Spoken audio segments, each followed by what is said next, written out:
Ayan sir, nilagyan natin si sir ng Ironman foam cell suspension. It's not a 2-inch lift po. Tapos max height niya is around 1.80 inch lift po. Tapos ito si sir na Navara nilagyan natin. Tinatry namin ngayon kung gaano ka-satisfied si sir ngayon. Maganda na siya. Punta natin sa lubak. Oh, parang Halos kung stuck yun, lagabag. giba na.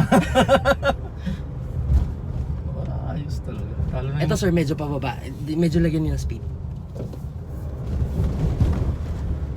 Okay. Tsaka hindi siya yung nakakahilo.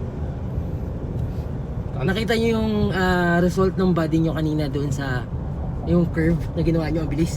Actually, mas okay pa sa kaysa sa Montero ngayon Oo, suspension.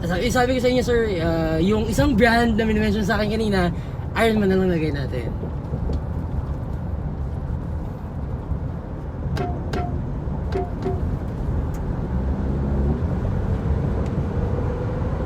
Tapos yung palabas dyan, ikanan natin, tapos U-turn na lang ulit tayo. Kasi medyo speed bump talaga dyan. Mag-bump talaga siya eh. Okay naman sa stop speed eh. Sa high speed. Oo. Maganda pa rin. Nagkaroon siya ng stiffness. Ramdam niya yung medyo may tigas na ng konti. Hindi na sa... Alon. Dito, try natin nga.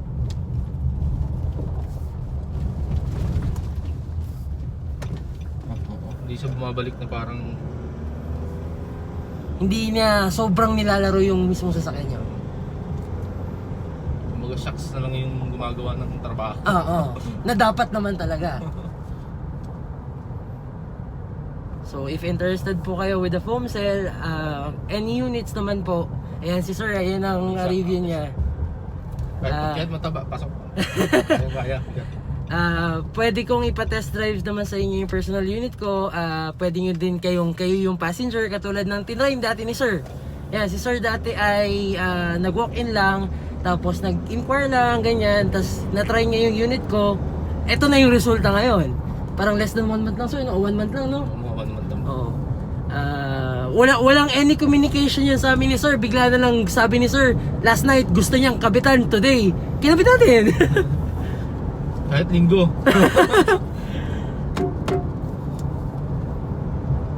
Pati sa cornering nag-improve. Opo, yun yung sinasabi ko sa bad roll. Stable.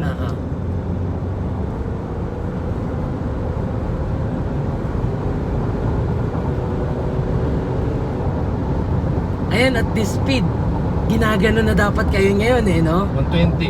Oo. Inaalo na dapat kayo with the stock. Ganda.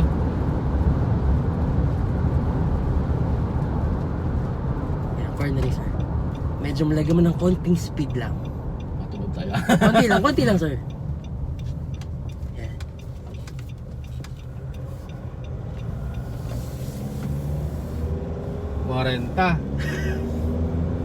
Ano masasabi mo sir dun sa U-turn na with 40 speed?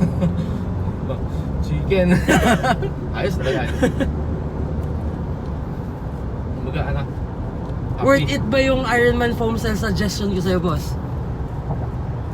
Actually, ang na-try ko, SUV kasi na Montero. Montero kasi yung daily ginagamit ko eh. Pero nung dito sa shock na to, kung ilalagay ito sa Montero, mas gaganda. Mas maganda ngayon yung Montero. Mas gaganda. Kung ganitong shock yung ilalagay sa Montero, mas maganda yung Montero. Which is ang nilagay natin ay Ironman foam cell. Ano pa, considering na 41 yung PSI ng gulong ko sa likod. Kasi inala ko na sa kasi kakargahan ko siya. Mamayang gabi sir, no? Mamayang hapon. Kung gagawin kong 35 lang. Mas malambot. Sabi na. Oo, mas andun yung comfort nyo. Opo. So, PM us at Uno Off-Road Works. We can give best deals. Tapos, hindi tayo puro benta lang. Alam yan. Alam ni sir yan. Alam ni sir yan. Pinag-uusapan namin kanina, kahit kagabi, na bibenta lang namin kayo kung ano yung kailangan nyo. Yun lang. Ganda. So, final say na lang sir sa review natin kay Ironman Foam Cell. 10 out of 10. Okay talaga. Ayan. 10 out of 10 daw si sir. So, satisfied. Check na naman tayo sa Ironman Foam Cell. So another happy client na naman tayo. Soon to be magiging kaibigan natin yan. Hindi tayo basta client lang. Yeah. Sige. Thank you, sir. Hope you enjoy your ride. Salamat, Mamaya. sir. Thank you.